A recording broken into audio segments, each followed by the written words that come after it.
اگلا سوال ہے کہ اللہ کے نبی صلی اللہ علیہ وسلم کی حدیث ہے کہ رسالت اور نبوت کا سلسلہ ختم ہو گیا لیکن مبشرات باقی ہیں، اس کا کیا مطلب ہے؟ دیکھیے کئی حدیثیں ایسی ہیں جس میں اللہ کے نبی صلی اللہ علیہ وسلم نے فرمایا کہ رسالت ختم ہو گئی، نبوت ختم ہو گئی لیکن مبشرات باقی ہیں، اور بعض روایتوں میں کہا گیا کہ خواب یہ نبوت کا 45واں یا 47واں یا الگ الگ الفاظ ہیں کہ ان کا ایک حصہ ہے، اور اسی کو مبشرات کہا گیا، یعنی خواب کی شکل میں کچھ چیزیں دی جاتی ہیں۔ تو یہ اس کا مطلب کیا ہے؟ اس حدیث کی تشریح پوچھنا چاہتے ہیں۔ تو اس کا مطلب یہ ہے کہ نبوت میں کیا چیز ہوتی ہے کہ اللہ کی طرف سے بہت ساری چیزیں نبی کو عطا کی جاتی ہیں،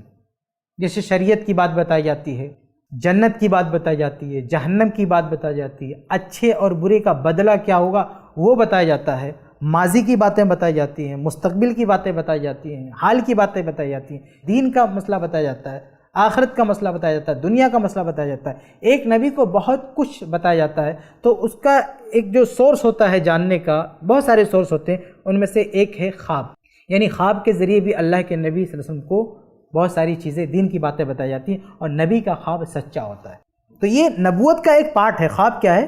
یہ نبوت کا ایک پارٹ ہے، یعنی نبی کی جو خوبیاں ہوتی ہیں اس میں سے ایک خوبی ہوتی ہے کہ نبی کا خواب سچا ہوتا ہے۔ تو آپ سے فرماتے ہیں کہ نبوت ختم ہے، رسالت ختم ہے، لیکن مبشرات باقی ہیں، اور دوسری حدیثوں کی روشنی میں اس کا اشارہ خواب کی طرف ہے کہ دوسرا کوئی بندہ نبی نہیں ہو سکتا لیکن وہ سچا خواب دیکھ سکتا ہے۔ تو جب سچا خواب دیکھ لیا تو نبی کے ساتھ جو ایک سورس تھا کچھ جاننے کا فیوچر کے بارے میں، خواب، وہ ایک عام بندے کے پاس بھی وہ سورس ہے۔ دونوں میں فرق ہے،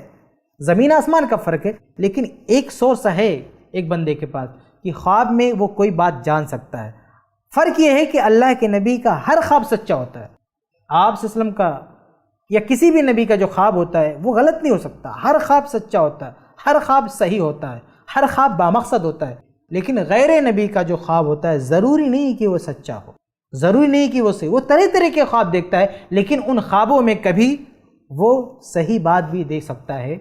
کوئی اچھی بات بھی دیکھ سکتا ہے، مستقبل کے بارے میں کوئی اشارہ بھی اس کو دیا جا سکتا ہے۔ تو یہ مراد ہے اس حدیث کا کہ نبوت تو ختم ہو گئی، رسالت بھی ختم ہو گئی، لیکن پھر بھی نبوت اور رسالت سے جڑی ہوئی جو ایک چیز ہوتی ہے، یعنی فیوچر کی بات جاننے یا غیب کی بات جاننے کا جو ایک ذریعہ ہوتا ہے، سورس ہوتا ہے خواب، یہ سورس ایک عام آدمی کے پاس بھی ہے۔ فرق یہ ہے کہ نبی جب خواب دیکھتا ہے تو وہ خواب غلط نہیں ہوتا ہے، لیکن عام آدمی جب خواب دیکھتا ہے تو خواب صحیح بھی ہو سکتا ہے، غلط بھی ہو سکتا ہے، بلکہ صحیح بخاری کی حدیث ہے کہ اللہ کے نبی صلی اللہ علیہ وسلم فرماتے ہیں کہ ایک بندہ جو خواب دیکھتا ہے وہ 3 وجہ سے دیکھتا ہے۔ ایک کیا ہے؟ حدیث النفس، یعنی دل کے جو خیالات ہوتی ہیں وہ خواب کی شکل میں آ جاتے ہیں، اور دوسرا تخویف الشیطان،